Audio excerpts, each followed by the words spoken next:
could you give us your top 5 self-help books? Okay, yeah, see, that's a great question. One by Naeem Akbar, The Change of Images of Psychological Slavery. They came before Columbus. Let's start there. They came before Columbus. Ivan Van Sertima. The sister Shahrazad Ali, Understanding the Black Man.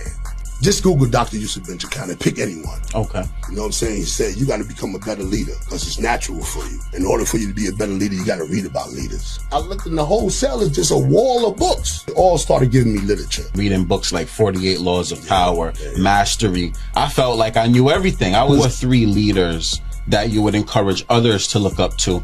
If a popular name would definitely be Malcolm X. Got it. Because Malcolm X is going to lead to, when you go to him, he going to lead to Marcus Garvey. As soon as I got her, I joined Vocal, and Vocal, I got paid to speak at the Brooklyn Law School. I need my community to get more into community local politics.